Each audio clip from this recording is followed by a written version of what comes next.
And the idea, make a tree, na macaprofon so, senior, Grandma or mining in your mom won't tear so at me at your CB. In Chabia, and I'm not going to walk room in you two and among. Say, a person, you will I say. In Shas, you know, you say, Ghana Nankasano is controlled by a duopoly. I've also served for 32 years. Into this very moment is historic. It's a revolution. Because no be emba tunjinae emma sa aban mmienu wei enhu se de competition no omanya nti na first no mo che atese na nti sa na wohwe ne ekoso a I can see that this not just discrimination but we're also being cheated, undermined and restricted. We have managed to put together almost 40,000 polling agents, only to find out that we have to write a letter for every single one of them, 40,000 people, in a space of 48 hours before we get accreditations. And people are going to the regional EC offices and picking up their accreditations without a letter.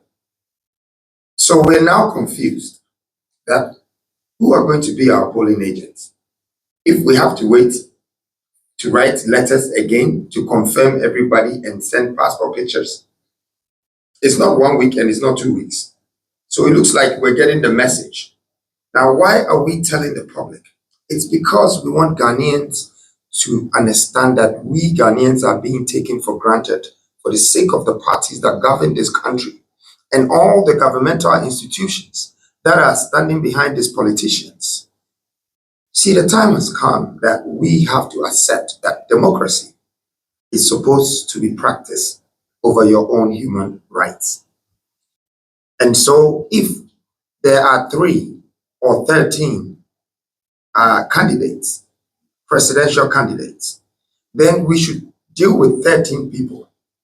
We should not deal with 2 and the 11 become substitutes, which I can boldly say that a lot of the parties and their independent candidates on the list probably already work as a sub-politicians for these 2 duopoly.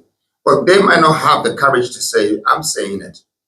So they might not be as worried as we are now for working so hard and putting 554 people together, 30-something thousand people who are going to be polling agents to be able to protect whatever votes that Ghanaians give to us. And then you all of a sudden bring restrictions to stop us from doing that. That is not democracy. That's why we are calling for this press conference with the media. And I want to say that I'm very grateful that just by calling, everybody is here. It's 48 hours for this vote to start. And that is the final section of our elections. I call for peace, understanding, and respect for humanity, which I said this in the balloting room the first time. So if in front of the cameras in the EC balloting room, people are exchanging numbers to become whatever 7 and 3 and 4 and 8, then how serious are we as a country that in the polling room, these guys or these people are going to be very clean as democracy is supposed to be? My point is very simple. If we don't practice the transparency of us dealing with each other and understanding why we're governed by politics with these conditions, then we will always be ruled by some superpowers that we don't know about. And I don't think someone with foreign influence should be controlling our leaders who have probably been made or trained to be puppets to control our destiny. And I also don't think the system, which is the government, should only listen to politicians to decide. Or this thing is becoming serious because my experience is less than 1 year in the political industry. And I can tell everybody for a fact here that African politics is dead and doomed. It needs to be resurrected because the media works for politicians. The government works for politicians. The people, they all work for politicians. They sell their thumbs for votes. The media sell all their air spaces for politicians. They're scared because they can't say anything good. You go and sit down and talk for 1 good hour and share 12 pillars that can help this country to be rebuilt again. And the media is just finding something little to turn your whole character upside down because some politician is instructing them to do so. But I know that this very elections is bringing a change and nothing is going to stop that. So on that note, I am asking Ghanaians that they have left me in a very lame position. That if I say I will still mobilize my 37,800 people and try and get them accreditations and this and that, I won't be able to. But I'm going to ask Ghanaians that since they're giving the accreditation to people, the people who are going to volunteer for New Force, God bless your souls to help us to be our polling agents, whether we have to pay you or you want to do it for your country or for your nation.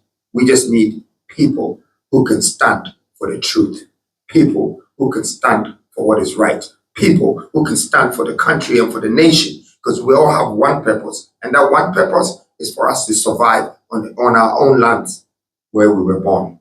We have nowhere else to take as a country, and I want Ghanaians to wake up. You might be happy with what is happening, but very soon or sooner than later, it might affect us.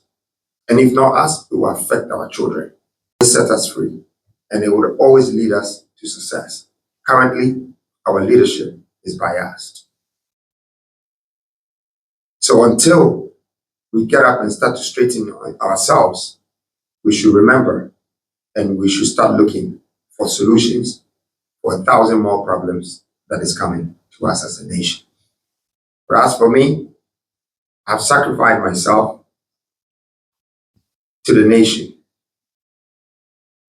My business is not as important to me today than your business and how you're going to find a job and how you're going to live in a country with a better economy and how your child should be secured and how you will be in Ghana without somebody coming from outside Ghana to govern you. You should have your own rights. I'd like to say thank you very much, Ghana. Maybe I should use this opportunity to thank all Ghanaians for supporting me throughout the time that we've been campaigning. And I know that you can see what we have done. Truly, we haven't paid anyone and we will not pay anyone or bribe anyone to do anything whatsoever for us in voting. If you want to vote for change, a change that is new change, go ahead and do so. If you want to vote because you've been paid for to do so, that's your own prerogative and your own priority. You can go ahead and do so. But one thing I'm asking Ghanaians not to do is that we shouldn't go all the way to destroy ourselves. You know, we should rather believe that whatever elections that we're going through is going to build us as a new Ghana, as a new nation. Thank you very much. Thank you. And I'll take some questions.